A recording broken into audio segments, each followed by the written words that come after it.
Hello students, welcome to Sri classes. We'll start with a new chapter, chapter number 8, how do organisms reproduce, a biology chapter. So this is the chapter flow, how variations are caused in organisms and what is reproduction, types of reproduction, asexual reproduction and sexual reproduction, and sexual reproduction is seen in plants and human beings, and finally the reproductive health. These are the topics according to even the new syllabus. All the entire chapter has been retained, and we are going to study all the sections, all the parts of the chapter. So before we understand, let us begin with how variations are caused in organisms, and what is something called a blueprint for the body design. Blueprint for the body design is what we are going to understand now, because generally DNA copy refers to the blueprint of a body design, how DNAs are responsible for making different body designs, similar body designs with variations but not identical. So this is what a mechanism, small mechanism, will understand, and then we'll go to what is the definition of reproduction and types of reproduction, asexual and sexual, and today we'll complete asexual reproduction, that is fission, fragmentation, etc. Asexual reproduction is the part that we are going to complete today. So let me try to explain that on the board, and then I'll get back to the PPT slides. Okay. Here, just let us have a look at human beings. What are the features of the human beings? If somebody asks you, the features are human beings will have 2 hands, 2 legs, 2 ears, 2 eyes, 1 nose, 1 mouth. You will be able to explain the features of the body design. Is it not? Okay. In order to produce, and one more thing is, the human beings, no human beings are exactly identical. The meaning of identical here is carbon copies. But of course, the human beings are much similar. For example, children, many times we say, your eyes are similar to your father's eyes. Your hair color is similar to your mother's hair color. This is what we say, isn't it? Therefore, the body design of course contains all the features that the human beings possess. But thing is, these are not identical. There is a similarity but not identical nature. There is a difference between similarity and identical. Identical means, as I said, carbon copies, whereas Xerox copies also you can say, whereas similar means the variations will be there in their body design structure. So if I take the example of human beings, nose, ears, eyes, hands, legs, these are the features. How these are controlled? These are controlled by blueprints of body design. The blueprint means, see, it has come from a technical word. Generally, whenever a building, a large building is to be designed, we create a paper model. It is not a 3-dimensional model, it is a paper model. And that small paper model is nothing but, in a drawing, we prepare the model of the building and try to visualize that. So the model, the paper model in the drawing paper, that which resembles the actual structure, is called the blueprint. That means if you have a look at the blueprint, definitely you should be able to visualize how the structure is going to be. Similarly, for the body designs, the similar body designs, we should have similar copies of blueprints. How these copies of blueprints are created? The meaning of blueprints, copies of the blueprint, means the DNA copying. What is this DNA and where it is present? Let us have a look at that one, and then again I'll come back to this part over here. Okay, fine. See, in the nucleus we have chromosomes, and before the cell division, the chromosomes will be in the form of chromatin fiber. During cell division, it takes the X shape, and the chromosomes contain information of inheritance. in the form of DNA molecules. What is DNA? DNA stands for deoxyribonucleic acid. So, information of inheritance is carried in the form of DNA molecules. This information of inheritance is transferred from parents to the offsprings during the reproduction. Now, the chromosomes, as these contain the information of inheritance in the form of DNA, DNA becomes the main information source for making proteins. What are proteins? Proteins are responsible for different body designs and different features. Dear students, please remember, proteins, which are basically the molecules, the structure of the proteins decide the body design, and therefore DNA present in the chromosomes that is responsible for making different proteins, meaning DNA contains information source for making proteins. If this information source is changed, different proteins are produced, and therefore different proteins lead to altered body design, and therefore altered body design would lead to variations in human beings, meaning two human beings are said to be similar but not identical. Once again, let's go back to this DNA here. Chromosomes contain the information of inheritance in the form of DNA molecule. DNA molecule is the information source for making the proteins. If the information source is changed, different proteins are produced.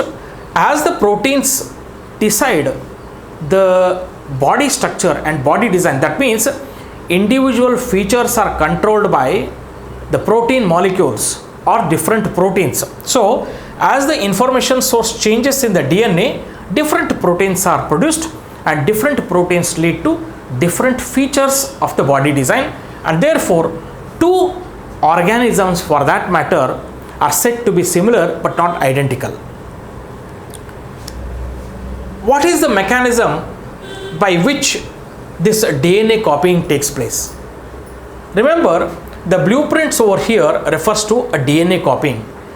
DNA copy is observed in reproductive cells, that is ovum or sperms, or you can say gametes. So in the gametes, what happens is the DNA copy takes place, duplication of the DNA is produced, one DNA copy is retained with the parent cell, and one more DNA copy is pushed out.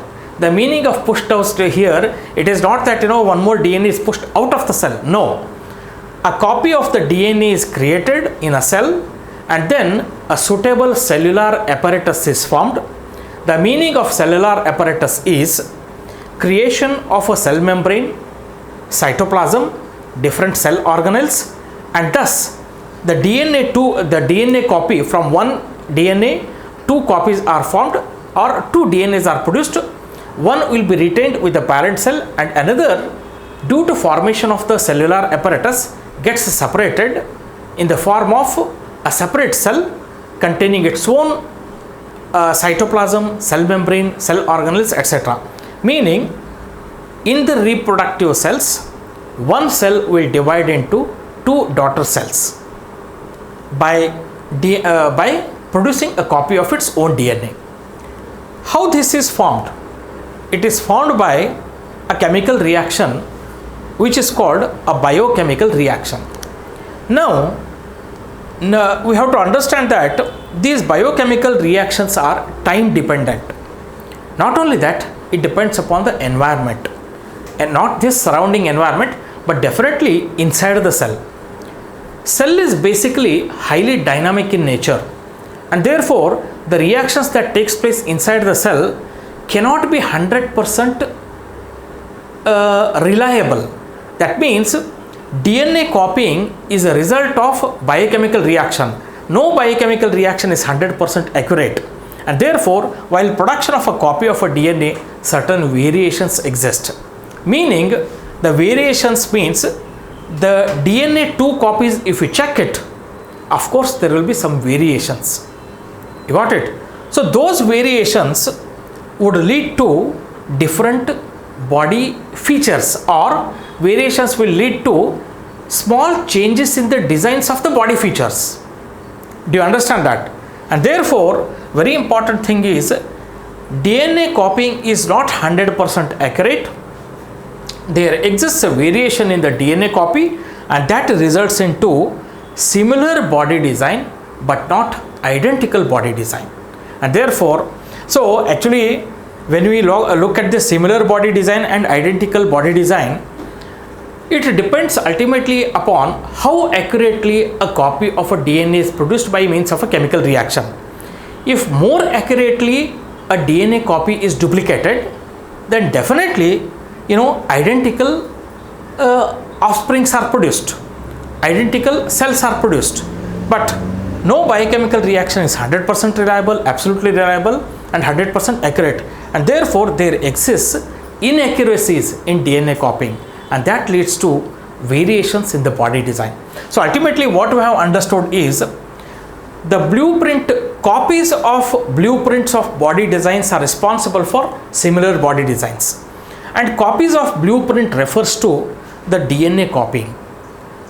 And DNA copying is not 100% accurate, in the sense no two identical DNA can be produced because of certain inherent variations in the reaction mechanisms. And therefore, as no biochemical reaction is 100% accurate and absolutely reliable, there exists variations in the DNA copies that ultimately leads to the different body designs. Sometimes the variations in DNA copy is so much that the cellular apparatus, meaning the cell membrane and different cell organelles which support that DNA, may not be suitable for that particular change in the DNA. Meaning the cellular apparatus may not support at all the copy of the DNA. In that case, the cell dies. But most of the times, due to small inaccuracies, small changes in production of the DNA, in copying of a DNA, which we call inaccuracies, small changes will take place in two cells, and that the cell which is responsible for further proliferation will result into different body designs. So you must understand that out of all this, what we have learnt is, the key takeaway in this is,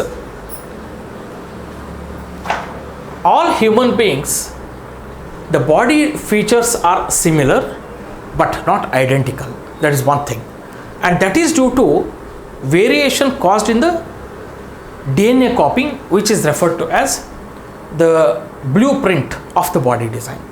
And as I said, due to variations in biochemical reactions, there is a variation in the DNA copy leading to the blueprints, different blueprints, and then the different body designs. Anything is to be discussed? I hope you have understood. And one more thing is, why this variation is required? Very important. If we take let us take one example of a bacteria. If there is no variation, then the bacteria, so let us assume that the bacteria has accustomed itself in a particular living condition in water, where the temperature is constant almost. Suddenly, due to some environmental consequences, if the temperature of the water increases to a very high temperature due to volcanic eruptions or something like that, in that case, most of the bacteria will die. But only few bacteria, where there are some variations which favor the bacteria to sustain that harsh environmental condition, those bacteria may sustain. That means, you tell me whether these variations are good or bad.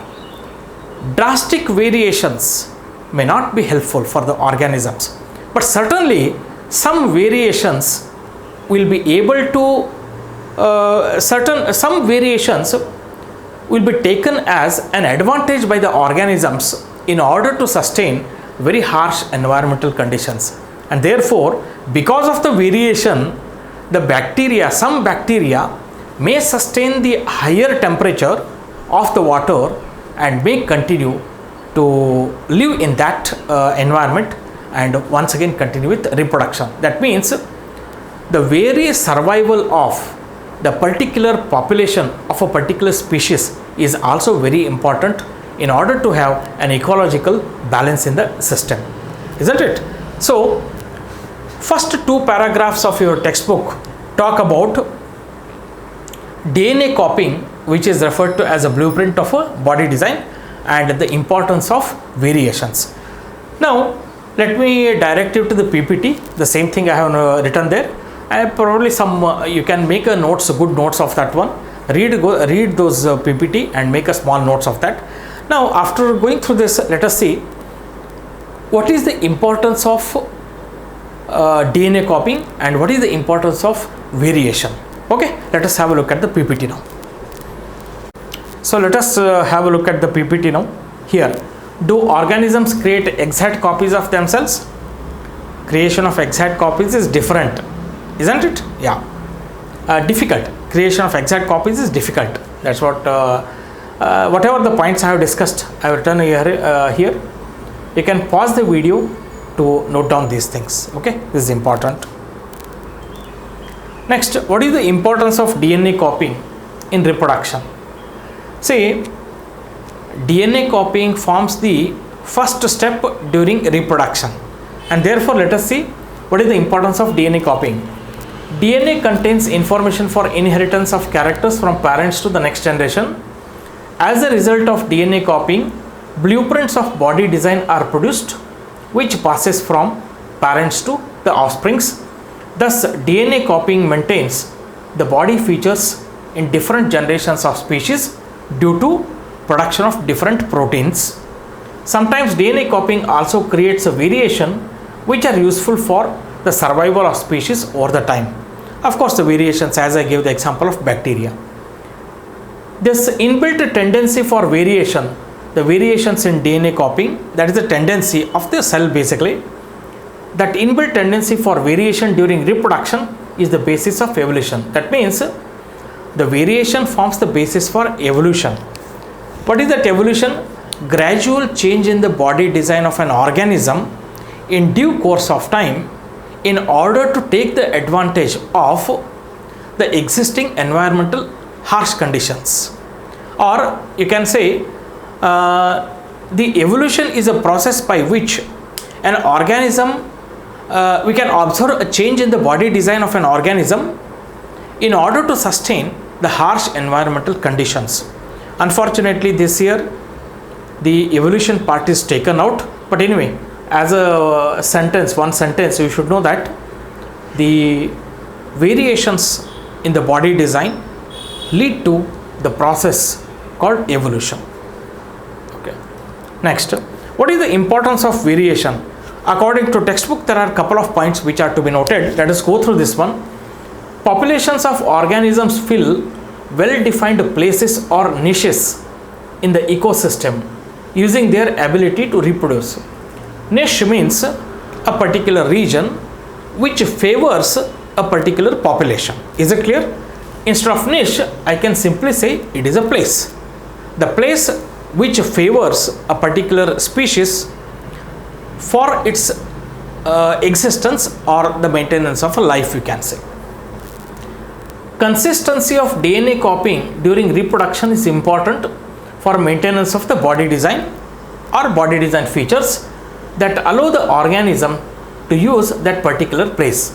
So DNA copying reproduction helps to build such a body which is suitable for a particular niche or a place. However, places can change because of reasons beyond our control or beyond the control of the organisms. Temperatures on the earth can go up or down, water levels can vary, or there could be meteorite hits. These are few of the examples where the change in the environment of a particular region or place takes place. The changes in the environment or changes in the place takes place. If a population of reproducing organisms were suited to a particular niche place, and if the niche or the place were drastically altered, the population could be wiped out, isn't it? Because a particular organism is adapted to a particular environment. If there are drastic changes in the environment, then the most of the population may get wiped out. But of course, there exists due to certain variations in the DNA copying and changes in the body design, few organisms would be able to sustain those harsh environmental conditions and continue to produce and maintain their life. Okay, that is the gist of this entire story here. So what I mean to say is, variation is useful for the survival of the species. But remember, the variations are useful for the survival of species, I am telling, but not an individual. If you consider an individual, variations will not make any difference. But for a particular species, yes, it makes a very important difference. So some importance of variation you should note down. Few points you can note down here. I think I stopped here. I'll read this completely for you. For a population of reproducing organisms, if the population of reproducing organisms were suited to a particular niche, and if the niche were drastically altered, the population could be wiped out. However, if some variations were to be present in a few individuals in these populations, there would be some chance for them to survive. Thus, if there were a population of bacteria living in waters, and if the water temperature were to be increased by global warming, most of the bacteria would die, but the few variants resistant to heat would survive and grow further. Why the bacteria with the few variants resistant to heat would survive? Because the variants are the result of inaccurate DNA copying, you can say. Means variations in DNA copying, and therefore variations in DNA copying is important in order to survive the harsh environmental conditions and grow further, leading to a process called evolution. So these are the importance of variation. Okay. Finally, variation is thus useful for the survival of species over time and forms the basis of evolution. Ultimately, the last point is the objective of this importance of variation. Let's go to the next one now. Let us start with the chapter now. It is called reproduction, or how do organisms reproduce.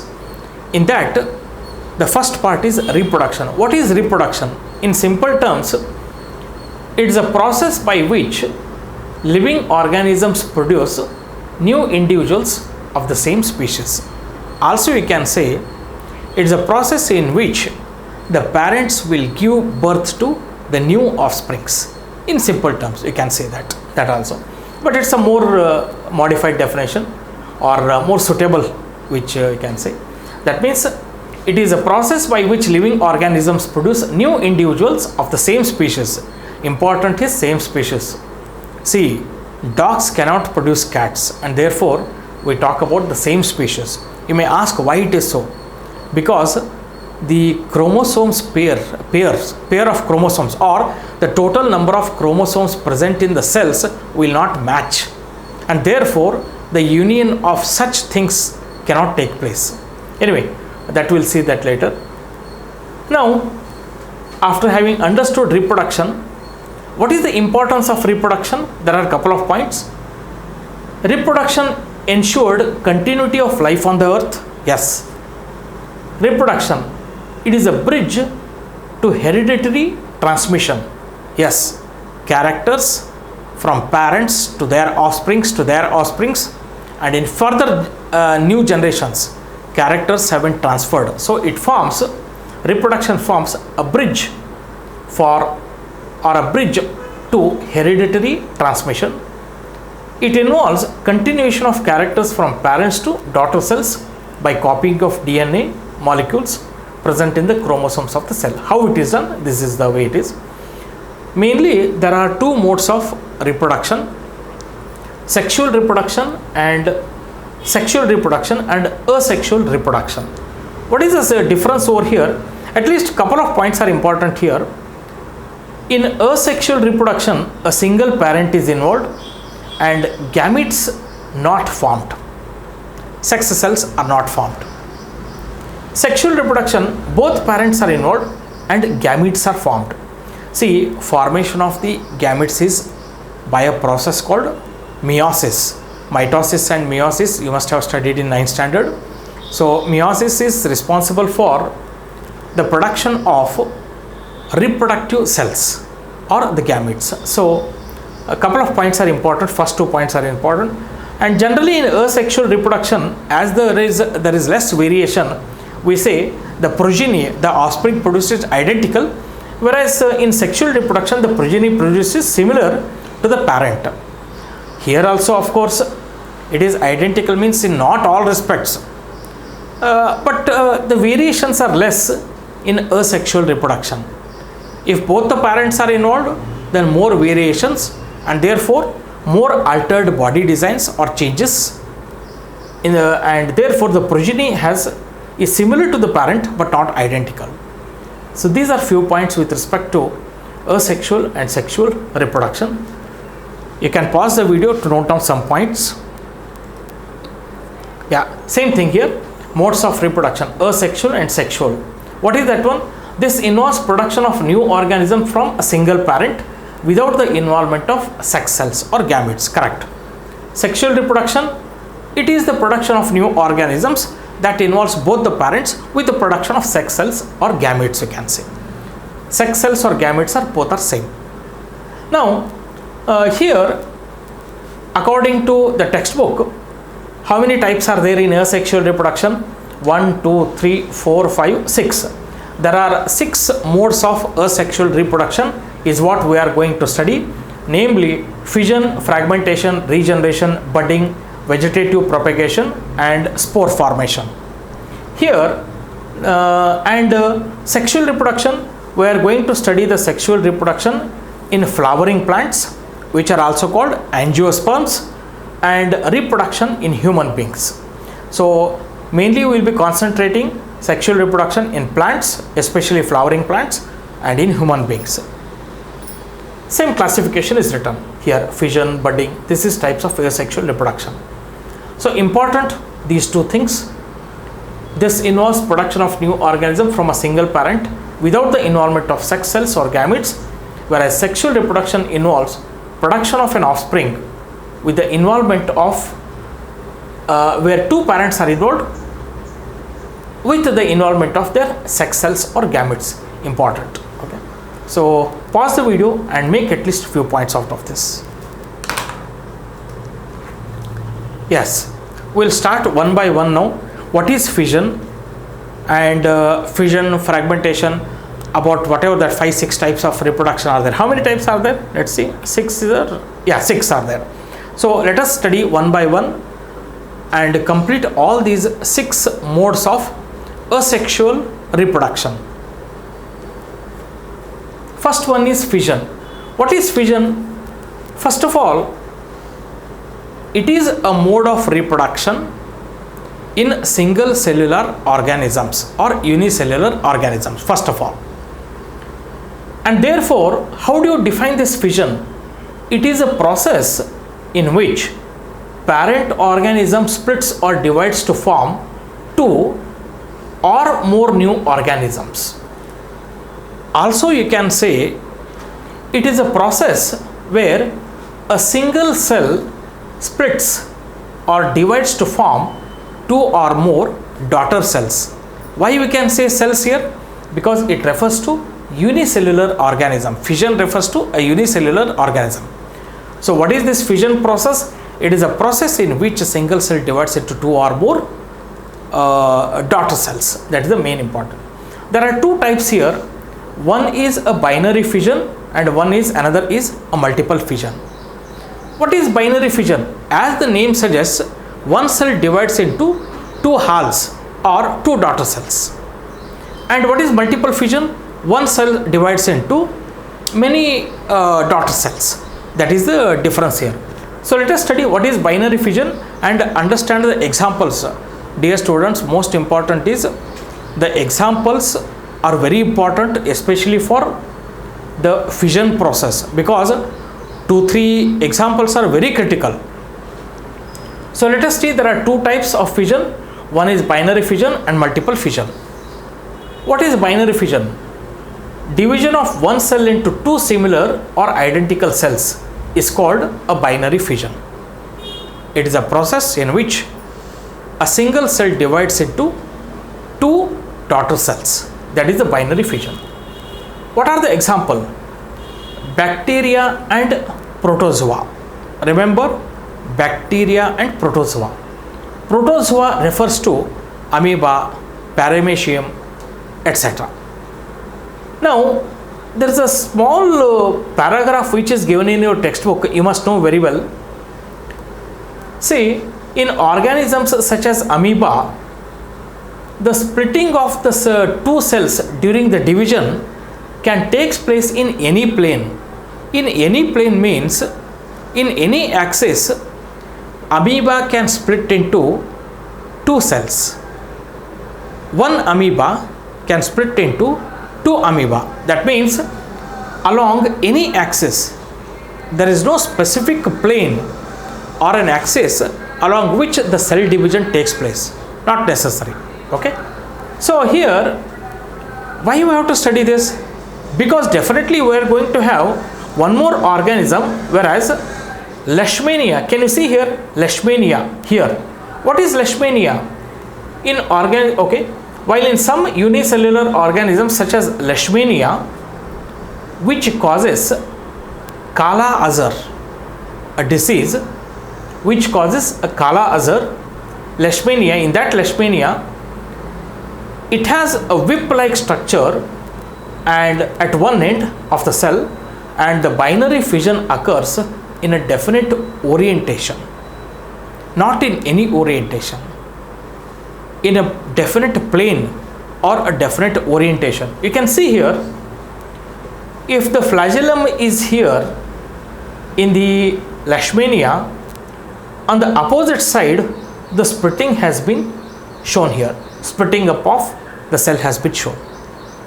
So important in protozoa such as amoeba and paramecium, it is a binary fission process and it can take place in any plane. Whereas in some unicellular organisms such as Leishmania, the splitting takes place in a particular orientation, and Leishmania is the one which causes Kala Azar. Okay, so this is a couple of points in a binary fission. Let's go to the next now. Multiple fission. What is multiple fission? As the name suggests, here you can see the diagram. Multiple fission in plasmodium. In the plasmodium, this is how it takes place. Outer layer, this outer layer which has a protective wall, this outer layer is called cyst. Inside, one nucleus will divide into many nuclei. Each nuclei will have a small region of cytoplasm, and finally, under the favorable conditions, individual nuclei along with cellular apparatus will split into, open up into multi cells. Okay, so let us see what is multiple fission once again here. In this method, one organism divides into many daughter cells. It is preferable to say in this method, one cell divides into many daughter cells, because the multiple fission also refers to a unicellular organism. So in this method, one organism divides into many daughter cells simultaneously by multiple fission. How it takes place? Let us read. The nucleus divides repeatedly and each is surrounded by a small amount of cytoplasm to form many daughter cells within the cyst. What is this cyst? The cyst is a protective wall. Here can you see a small dots nuclei and a small yellowish region kind of thing, which is a cytoplasm. So the nucleus repeatedly divides to form many nuclei along with small amount of cytoplasm to form many daughter cells within the cyst. This cyst is called a protective wall. The cyst means it is a protective wall. The cyst breaks up under favorable conditions and small offsprings are liberated. So this is how multiple fission takes place. Plasmodium is a malarial parasite. It is a parasite which requires a host cell, and Plasmodium causes malaria. Important. So where do you observe the multiple fission? multiple fission is observed in Plasmodium, which is a malarial parasite. So this is how the diagram and explanation. Here also you can see cyst formation and release of cells in a parasite. It is a single cell. First, one nucleus divides into many nuclei, forming a cyst, and cyst breaks open to release different nuclei which form themselves the different cells basically. Okay, so this is about the multiple fission. Make a note of some points, at least briefly you must note down some points here. Okay, now let us go to fragmentation.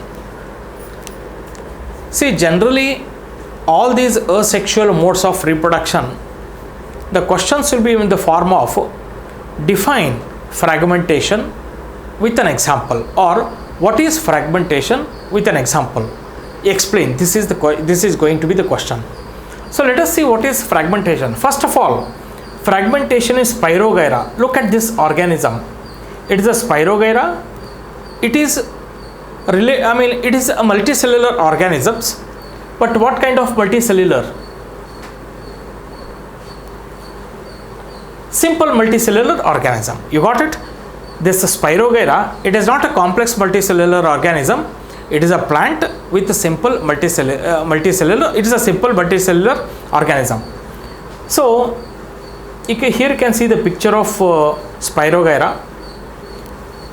This Spirogyra may split into different parts, different pieces, and individual piece will develop into the fully grown organism later. So what is fragmentation? It is a process of breaking up of the body of a simple multicellular organism such as Spirogyra on maturity. Okay, on maturity. And once the body breaks down, individual body will develop into a new organism, and this process is called fragmentation. So remember, in Spirogyra we observe the fragmentation.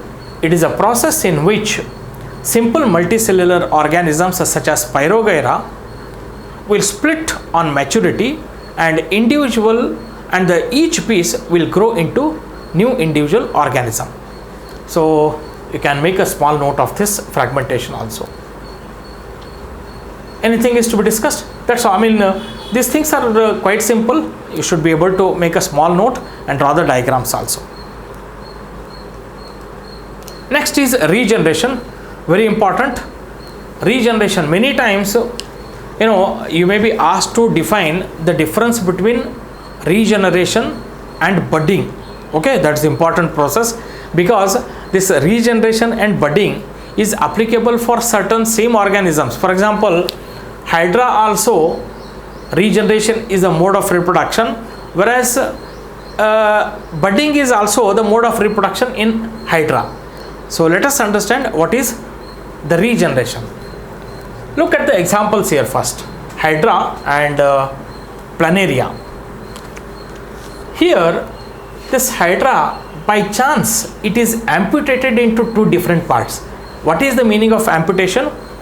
If it is cut into multiple pieces, Hydra, accidentally, by any accident, if this Hydra is cut into two or more pieces, then individual piece will grow into a new Hydra, and this process is called regeneration.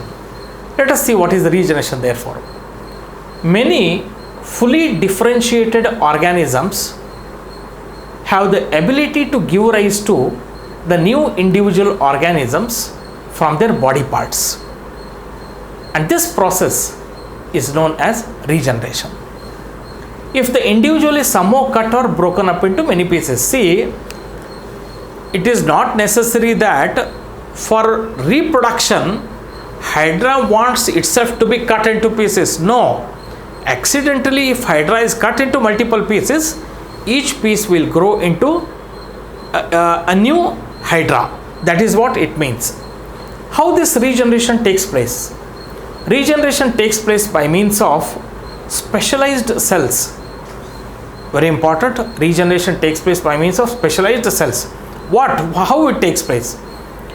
These cells proliferate means continuously divide and make large number of cells, and from this mass of cells different cells undergo changes to become various cell types and tissues.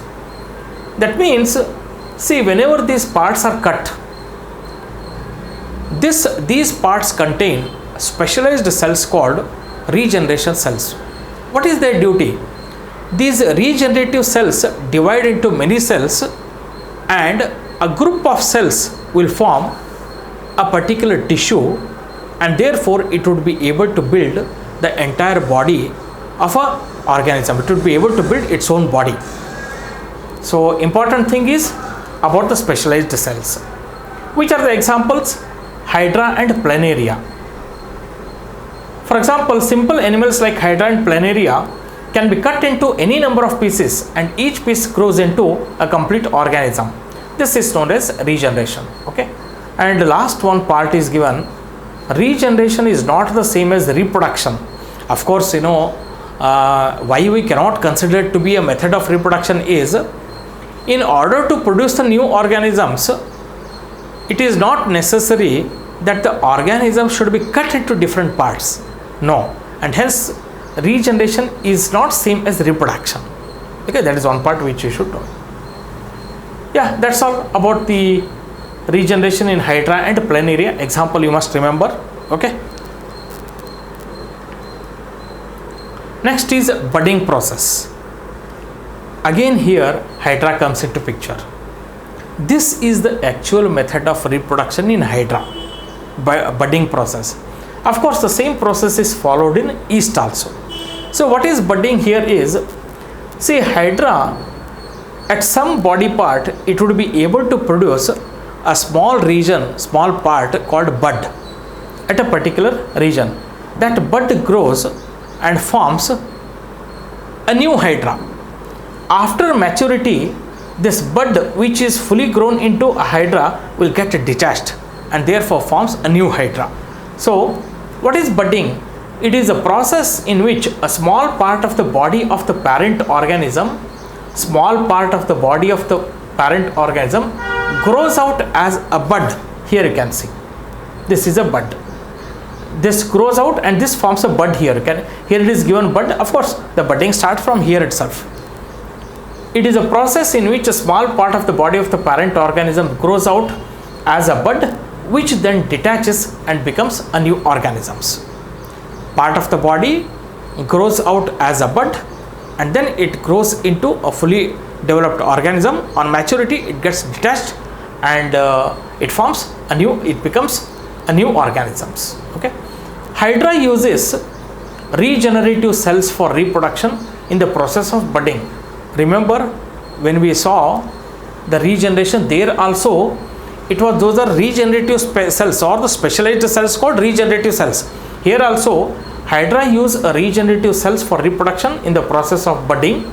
In Hydra, a bud develops as an outgrowth due to repeated cell division at one specific site, something like this, and these buds develop into individuals, and when they become fully mature, they get detached from the parent body and become a new independent individuals.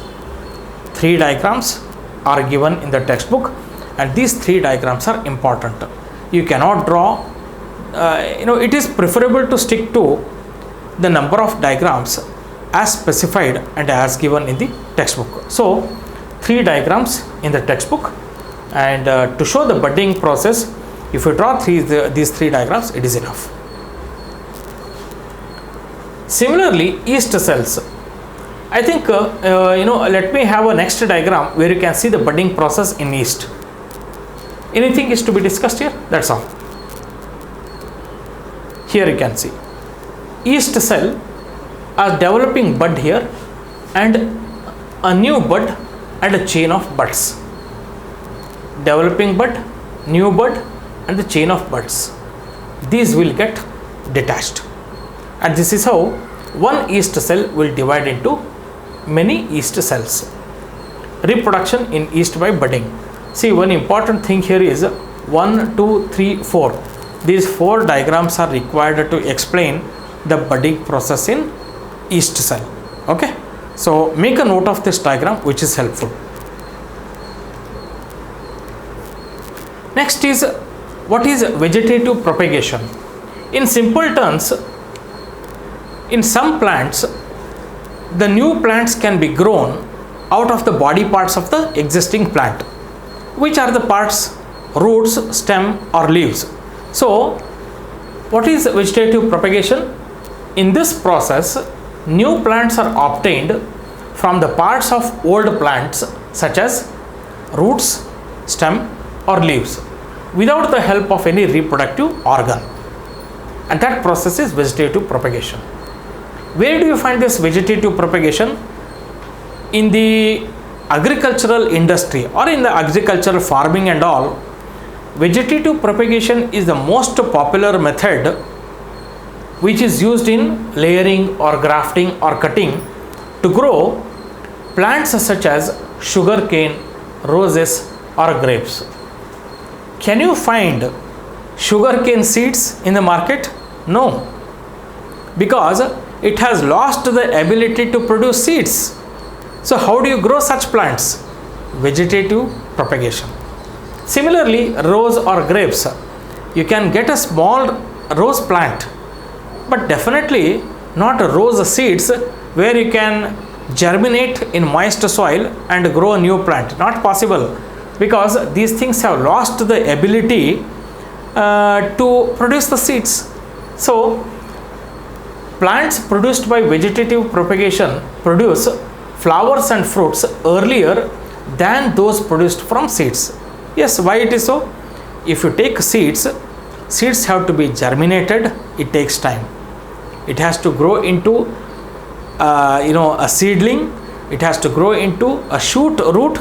Definitely, in order to achieve a fully grown plant from the stage of the seeds, it takes much longer time compared to the vegetative propagation. Okay, that is important. So what are the advantages of vegetative propagation have been highlighted here. Plants produced by vegetative propagation produce flowers and fruits. They bear fruits and flowers much earlier than those produced from seeds. Second point, it also helps in the propagation of plants. Propagation means production of the plants who have lost the capacity to produce seeds. Example, rose, jasmine, orange, banana, etc. You must remember all these things, examples. Vegetative propagation can also be done artificially by cutting, layering, grafting, etc. These are the different methods by which this vegetative propagation is adopted to obtain the new plants from the existing plants. One best example is given here is bryophyllum with buds. Bryophyllum is the best example. See here, buds are produced in the notches along the leaf margin of bryophyllum, fall on the soil and develop into a new plants. Here, this is a bryophyllum. This edge is called leaf margin. This edge is called the leaf margin. On the notches, these are the notches. On the notches, you have buds, and these buds fall onto the soil and they once again grow into a new bryophyllum. So one question can come over here: how the bryophyllum plant is produced? You must know buds are produced in the notches on the leaf margin, and these buds fall off onto the soil and then they grow into a new bryophyllum plant. So make a note of some of these things. Important thing here is this advantage, because one question we can expect: what are the advantages of vegetative propagation? That is important. Okay, note down these things. Then this tissue culture, just have a read yourself first. It is important. I hope you have understood the tissue culture. You may get a small question on this, so read and make a note of this tissue culture. Let us read this very quickly and then finish off. In the tissue culture, new plants are grown by removing tissues or separating cells from the growing part of the plant. Growing tip of the plant, where some cells are removed, which are basically meristematic cells, which are present in the growing tips of the shoots and roots, isn't it? Okay. Those cells are placed in artificial medium where they divide rapidly to form a small group of cells called callus.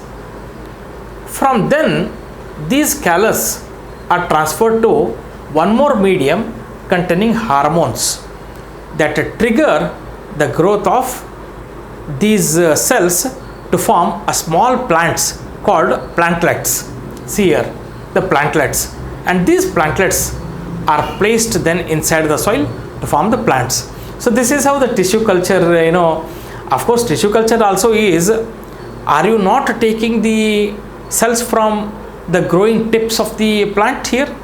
So from part of the plant we will be developing a new plant altogether. That is by artificially culturing of the cells. Culturing means growing of the cells. So by artificially growing those cells taken out from the growing tip of the plant, we can produce the new plantlets and then the plants, and that process is called the tissue culture.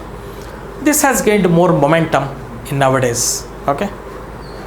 Next is spore formation. There is an activity in your textbook. Take a piece of bread, make it moist and keep it in a dark room for a couple of days. With a small magnifying glass, you can see the thread-like structures. That is called the growth of fungus, and the scientific name for the growth of fungus is nothing but rhizoids. So this is how the fungus looks like on the bread, and these are also called bread molds. Okay, this part is called rhizopus. Rhizopus is the name for this. Rhizopus is the name for this one, the bread mold. And here you can see rhizoids, and this is a stolon. These two parts, even though if you don't remember, it is okay, but this is this stick blob on a stick. The stick like structure is called hypha singular, hyphae plural. These are called hyphae. At the end of the hyphae, erect hyphae, you have a blob structure, something like a bulb like structure. It is a blob, B-L-O-B, blob like structure. Inside the blob like structure called sporangium, this blob like structure is called sporangium, sporangia for plural. This sporangium contains small cells called spores, and these spores are very light in weight. Whenever these spores are released into the air, they will fly off, and when they come into contact with either the moist soil or the moist surface, those spores will germinate and a new rhizopus or a mold is formed. This is how the spore formation leads to the growth of the new mold or the new rhizopus. So let us read this one here. Spores are present in the blob-like structures that develop at the top of the erect hyphae. This is hypha, and plural is hyphae. A blob-like structure is called sporangium, which is on the erect hyphae, and the spores are present in this one, and these are covered with thick walls which protect them until they come in contact with another moist surface and can begin to grow. So hyphae contains a blob-like structure called sporangium. It contains spores, and whenever this bursts, the spores will be released into the air. They will be traveling a certain distance, and when they come into contact with moist soil or surface, they will germinate, and a new hyphae, a new rhizopus is formed, or a new mold is formed. This is the method of reproduction by means of spore formation. One important thing is, this is the textbook paragraph. You read yourself. Whatever just I said, that is explained over here. And what kind of question can you expect on this spore formation? Write a small note on spore formation is the question that generally appears. Okay, so fine students, this is end of lecture number 1. So today we saw in brief what are that are responsible for causing variations in the body designs of the organisms, and what is reproduction. Before that, what is the importance of variation and what is the importance of DNA copying we studied. After that one, reproduction, production of new offsprings of the same species is called reproduction, and the modes of reproduction, sexual and asexual reproduction. And today we studied asexual reproductions in fission, then regeneration, then spore formation, vegetative propagation, etc. So finally we are left with sexual reproduction, which will be taken in the next class. So from all these things from the PPT, I suggest you to make a small note, and remember, going through notes is 3 times faster than reading the textbook, and hence maintaining good notes and revising through notes quite often is very advantageous, and a quick revision of chapter can take place, whereas reading NCERT textbook chapter is most important. With these 2 things in mind, let us end today's lectures and see you with sexual reproduction in the plants first and then the human beings in my next lecture. Thank you very much for watching.